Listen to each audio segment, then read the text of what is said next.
And now, an original TV Land presentation. Every star remembers their first time. Whether it was a big break, a little break, or a lucky break, one job changed their lives and fortunes forever. This time around, John Schneider and Dean Cain share memories about their first times.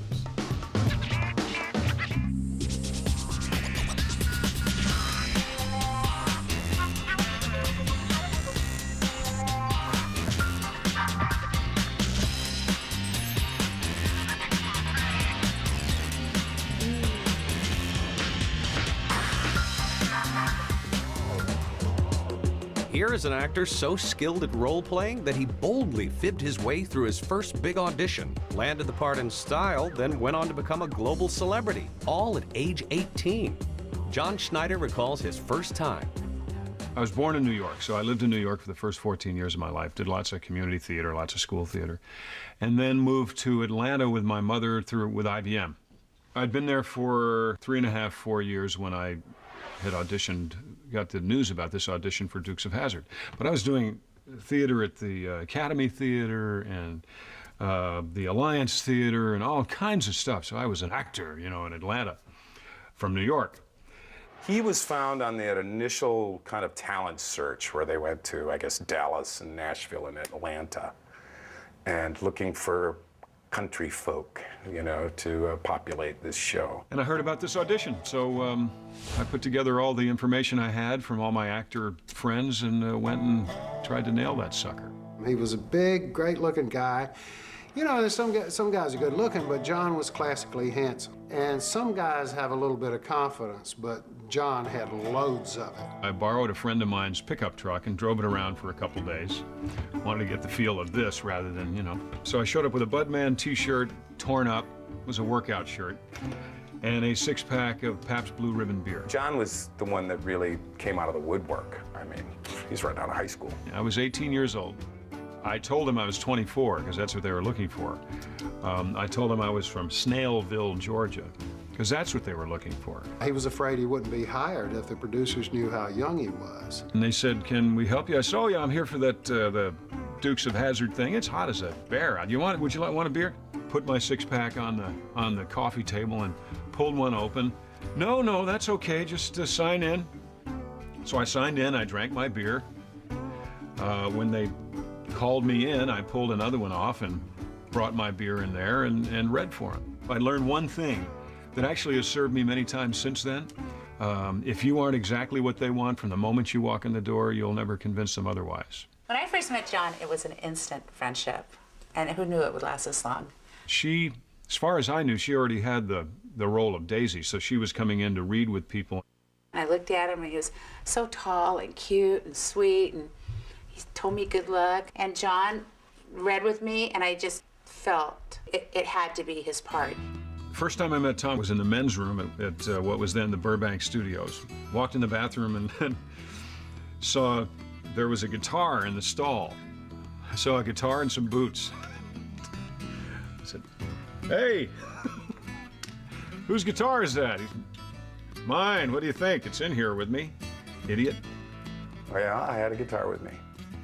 The guitar had a lot to do with our instant camaraderie. We've always had a real, a great chemistry, and right from the beginning. The first night we met, I went over to his hotel and we're passing guitar back and forth, singing James Taylor and Billy Joel and all these different things. So it was a good way to meet. We really hit it off from that point on. They struck it rich in the fact that we did bond as well as we did, and that we did have such camaraderie and chemistry throughout the entire cast. He had the talent, and he had the confidence. He was something. He stood out. Thought he was a big kid, full of piss and vinegar, and you know, which is very much what the part entails. John and I just had a ball. We had so much fun. It's not like work, and it wasn't like work for anybody else either, because they just enjoyed watching us enjoy ourselves. If you can put that through the television, people are going to love it. The shows had a look, and they had a speed of just the visual input that had never really been seen on television before. Down in Georgia, we were just wild. We were getting away with everything. We were basically actor stuntmen. Oh, he's a hell of a driver. You know, he went to Bondurant, the driving school. And he picked it up very quickly. He just was a natural driver. He was a smart actor, see. He's going into this series about cars, and the first thing he does is to take a course in high-performance driving. And he's out there throwing 360s and 180s and stopping the car on a dime.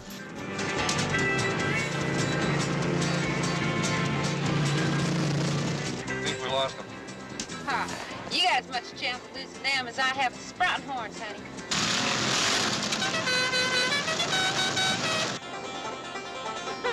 All right, Josh, better hunker down. You ain't gonna believe what's coming.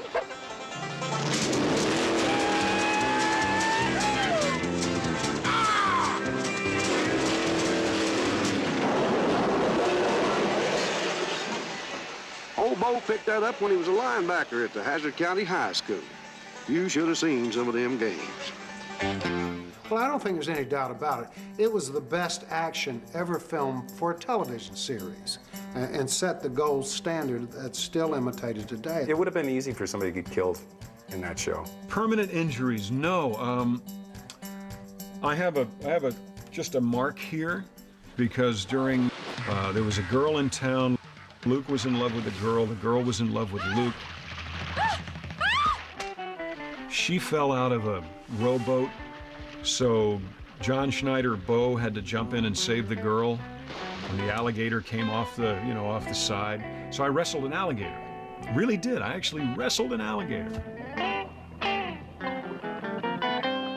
The guy told me, he said, the alligator's gonna want to get away from you as much as you are him. And I'm thinking, no, I don't think so. But so he said, just grab it, and he's gonna move his leg, so you grab him and turn him, and it'll look great, because he'll be flailing and his leg will be going. So that's what I did. Like that, I let the alligator go, and sure enough, he went away, and I came back up, but it just scratched my chest up a lot. My 11-year-old daughter is very proud of that. See that? That's where my dad wrestled an alligator and got all scratched up by the alligator. How many dads, how many 11-year-olds can say that about their dads, huh? From moonshine runner to superhero's father, the story of John Schneider's first time continues when we return. John used to go, Catherine, there's so many women throwing themselves at me. And I said, well, duh. And he goes, well, so I appreciate them all. They're all so beautiful. He goes, is that wrong? You're watching My First Time. Stay tuned. Bravo. What's the best Brady Bunch episode? Why, it was over the top. Great fun. TV Land's Top 10 ranks the most memorable Bobby and I end up feeding a little Indian boy baked beans and battery acid. and most quotable. The strangest place that I've been requested to say pork chops and applesauce was in a bathroom. Plus, the stories behind the Top 10 from the people in them. I have the actual original Brady Bunch coat that I wore on that show. TV Land's Top 10 Brady episodes, this Saturday at 10 p.m.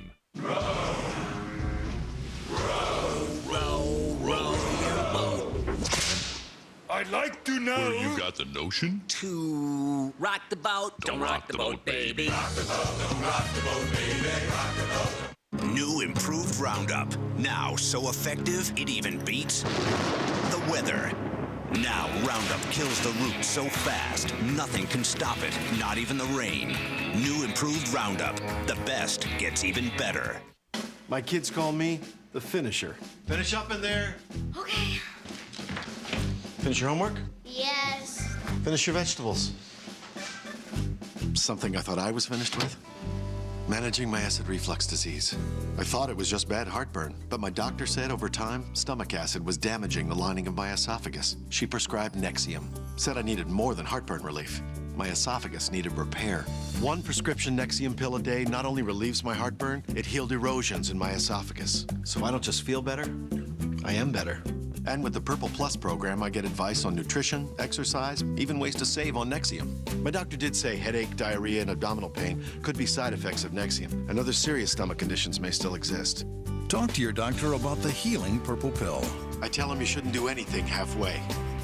Let's finish up. If you're without prescription coverage and can't afford your medication, AstraZeneca may be able to help.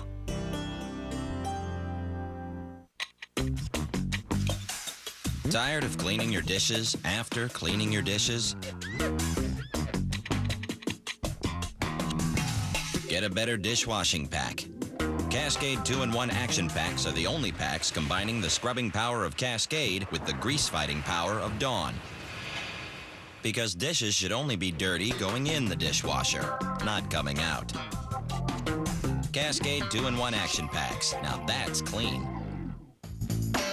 Well, well, say hello to Dawn Direct Foam. A damp sponge, a single pump, and loads of suds. Tough grease? Sayonara. All with hardly any water. How clever. That'll save water for the rest of us. Another squeeze, more powerful suds. A splash more for rinsing, but that's it. Is that me? Dawn Direct Foam absorbs 10 times more grease than ordinary dish liquids. Does this bowl make me look fat? For money-saving coupons, visit Dishcare. My family, we like to talk on the phone a lot. So we need a phone plan that fits our budget. Talking as long as you like, or big savings? Why not both?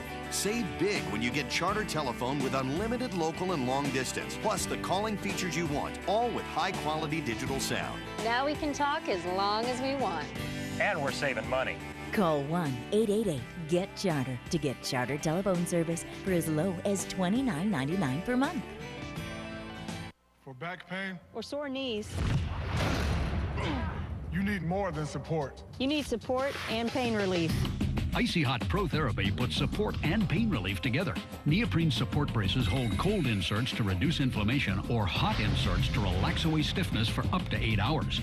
Icy Hot Pro Therapy. Support braces that hold cold or hot inserts for lasting relief of back and knee pain. Got no time for pain? Team up with Icy Hot Pro Therapy.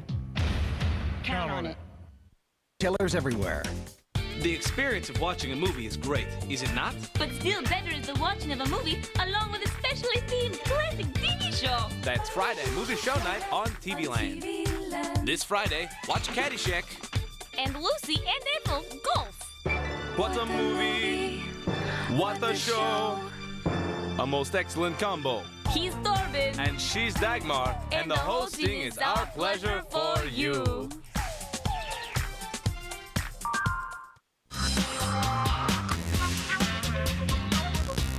John not only became a TV star, John and Tom, they became heroes to a generation of younger kids. Suddenly, because the Dukes of Hazzard went right to the top of the heap. It was a hit show within a couple of weeks. At that point, I got the National Enquirer had me down for 15,000 letters a week. John used to go, Catherine, there's so many women throwing themselves at me. And I said, well, duh. And he goes, well, so I appreciate them all. They're all so beautiful. He goes, is that wrong? I said, no, that means that you're like a healthy 21-year-old, okay? That's right on. That's great. When Dukes was on, my mother collected just about everything that there was. So I have a lot of the memorabilia from then. It was a classic show. We had a lot of imitators. And I don't think that anybody could have guessed that 27 years later, the Dukes of Hazzard would still be a hit show, not only on cable in the United States, but all over the world. And that an entirely new generation of kids would think it was a new show. So this thing called Smallville came around. And if I didn't have Denver Pyle's Uncle Jesse in my soul, Jonathan Kent, as people know him, would not exist. I think John Schneider is Jonathan Kent. I think he's aged tremendously well, and he was a pretty young guy, but now he's so rugged, and he's the dad, and he's very particular about how that relationship goes. I think John's handled it real well.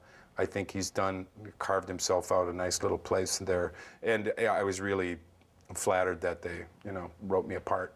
Yeah, he's a class act. As you probably know, he was one of the founders and continues to be deeply involved with the Children's Miracle Network. I'm proud of and happy for John for the life that he's created for himself, because it could have gone a whole different way. He was really young, and he really has been an amazing person. We went through our little things now and then, but by and large, it was really one of the happiest times of my life. It's 27 years ago I started Dukes of Hazzard. And we're still talking about it. We're talking about it, not like, gee, whatever happened to that, but we're talking about it like it's current, and it is current. How can that possibly be?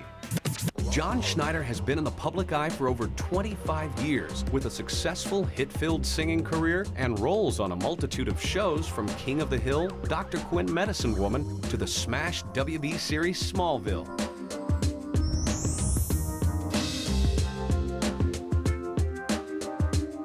This former pro football player tells us an origin story that begins on the beaches of Malibu, takes a hop, skip, and a jump to the world's most famous zip code, then soars up and away with America's favorite superhero. Dean Cain takes us back to the start of his career on My First Time. I was born in Detroit, Michigan, at Selfridge Air Force Base. My mother had already been divorced from my biological father, and she was living with her parents, so she was always enamored with Hollywood and the idea of being a Hollywood starlet.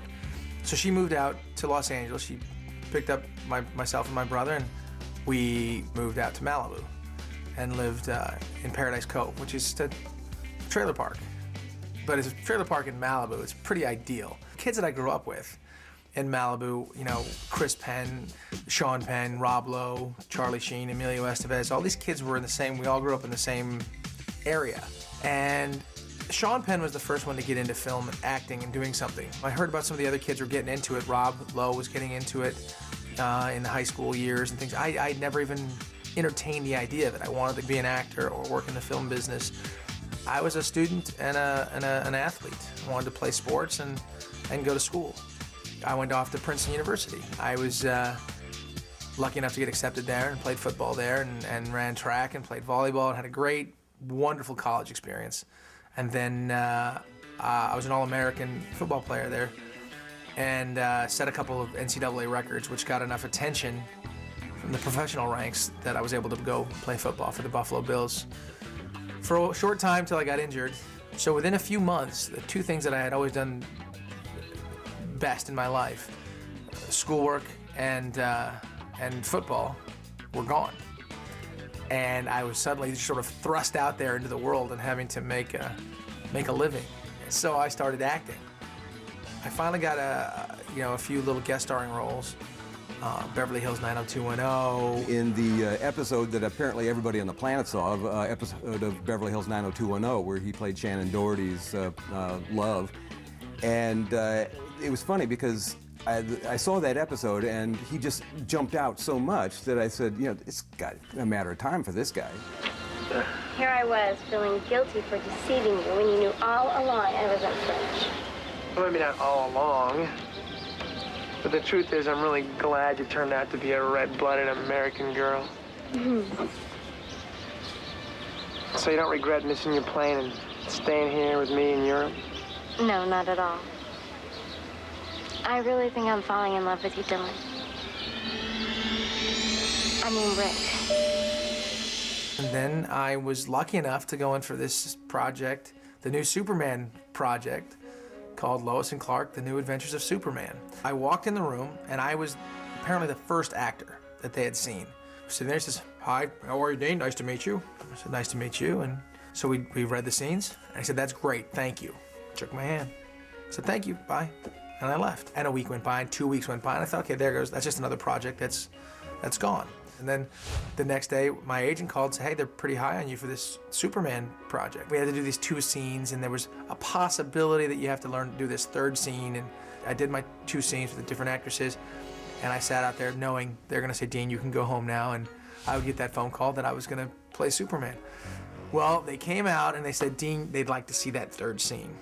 And automatically, right then at that moment, all that bravado and confidence that I had was flushed down the toilet. I thought, I screwed this up. It was mine, and I've done something to screw it up. I could not believe it. Fortunately, I was prepared to do the 3rd scene, and that was a scene between myself and my father, which was actually in the pilot. And Eddie Jones played my father in the show. It seemed right to me for the part. You know, certainly for Superman, he seemed to have command of himself. When we finally shot the pilot, it was, I think, January or February of 1993. And we didn't go on the air until, I think, September of that year. From Beverly Hills High to the lost planet of Krypton, Dean Cain returns with more stories about his first time. And every day that I was gone for a period of about 18 hours. Every single day, 5 days a week. Variety is the spice of life, and variety shows were the key to their fame. It had everything in it but the kitchen sink. Great costumes and fun dance numbers, and then pies in the face or whatever was going to happen next. Get the whole story. Don't miss Glenn Campbell and Cheryl Ladd next time on My First Time, TV Land's new original series next Wednesday at 10 p.m. For a sneak peek of the episode, go to tvland.com now.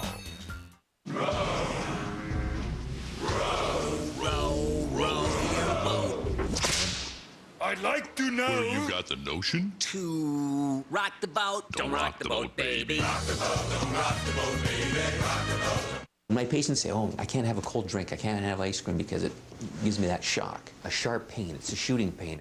Sensodyne toothpaste is the only toothpaste that we use in our office. The more you use it, the better, a couple times a day. And they come back 2 weeks later and they're happy, and it makes me happy. Why do I use Neosporin?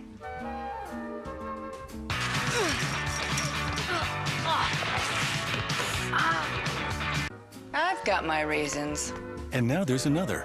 A study shows Neosporin ointment kills more types of infectious bacteria than even the leading prescription and helps cuts heal 4 days faster than a bandage alone. How many more reasons do I need? Neosporin, every cut, every time. And to relieve severely dry, chapped lips, try Neosporin lip treatment. Lying here dreaming, nothing much has changed with seasons. The bathtub is your child's playground. Help keep it clean with Clorox Disinfecting Bathroom Cleaner. Late in the evening.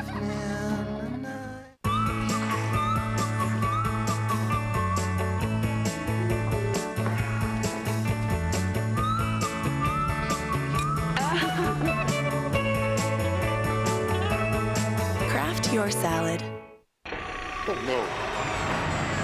Turn around. He's right behind you. Ah! Grab all the pillows you need. Every pillow's on sale. This week, only at Kmart.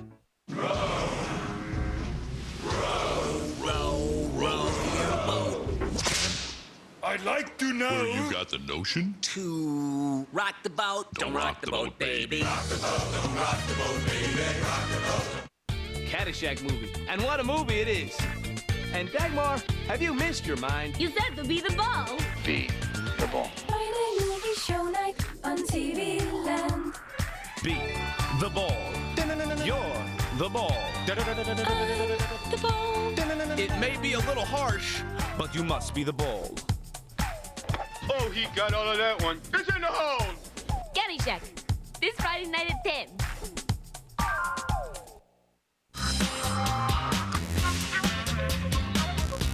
The show really was a romantic comedy that happened to be about this woman named Lois and this guy named Clark, and he just happened to be Superman. I think it was a challenge for him because in essence he was playing two different parts. You know, he's playing Clark Kent, and then he was playing Superman. Dean, when you watch him work, has a kind of diffidence as Clark Kent, a kind of very subtle Cary Grant-esque diffidence. But then when you see him take action, and he stands there with a confidence and a strength and a physical grace that is commanding and imposing. And for me, playing Lex Luthor, it was fantastic. Samuel Platt, Dr. Baines, those probably aren't the only skeletons in your closet. So you become both my judge and executioner? Like any other citizen of the planet, I must obey the law. I am not above it. You, it seems, believe you are. I hold a certain position in the city. Yes.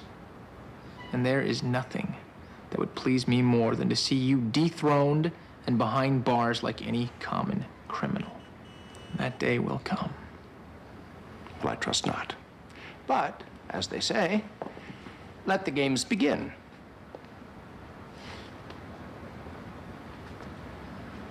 Oh, one more thing. If you ever need to find me, all you have to do is look up.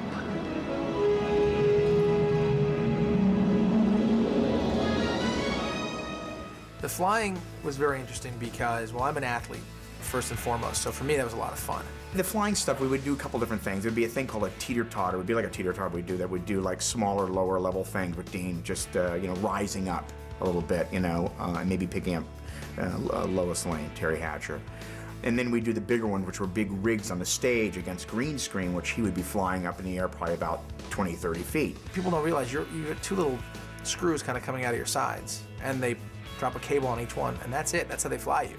So all the rest of it you have to do as the actor. You have to find your balance and be able to step off and move at the right time, and it's a difficult thing. The other thing that Dean would do very intelligently is he created a gym off stage for himself, and he'd work out every day. He also had the burden of having to maintain this incredible physique. I think he told me his body fat was around 7%, which puts him in world-class athlete range. You know, that spandex suit is particularly unforgiving.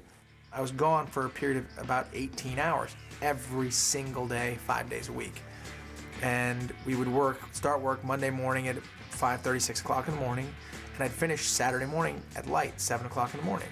One of the things that allowed him to handle it was the fact that, as I told you, that he played basketball during the lunch hour. Playing basketball all the time, so we wanted to go play basketball, so they built a little basketball court. And, you know, there were some fun times there when I look back on it when you know, Clooney was shooting ER and all the guys around Friends were doing their thing there, and we'd have basketball games. And when they were shooting Batman, there was a time where it was myself and George Clooney and then Chris O'Donnell. We had Batman, Robin, Superman all in the same court. It was interesting for me to watch Dean and Terry because I'd never been in a situation like this where you watch young actors get their first big break and then see what it does to them and how it works on them. The objective of a career in Hollywood is longevity. It's not about being a flash in the pan. You know, Dean got his break in Lois and Clark playing that role. But the question always is, what do you do with the fame? What do you do with the power when it comes to you? Dean has deliberately made, I think, really interesting career choices since then. I don't doubt that as time goes by, he will choose and continue to act, he will direct, he will produce, he'll go in a multifaceted direction. Every job that you take, you have to ask the question, do you live to work or do you work to live? I work so that I can live and provide for my family and my friends and myself. That's what I do. I enjoy the artistic part of it, and that's the balance that I've been able to find for the last, 7 years. That's where I am now, but interview me in 5 or 10 years, I'll be someplace else, I bet you. Stay tuned. Dean went on to produce and host Ripley's Believe It or Not and had major roles in Out of Time with Denzel Washington and the series Vegas, co-starring Cheryl Ladd. Next time on My First Time, see how the stars turn those big breaks, little breaks, and lucky breaks into gold. Variety is the spice of life, and variety shows were the key to their fame. It had everything in it but the kitchen sink. Great costumes and fun dance numbers, and then pies in the face or whatever was going to happen next. Get the whole story. Don't miss Glenn Campbell and Cheryl Ladd next time on My First Time, TV Land's new original series, Wednesday at 10 p.m.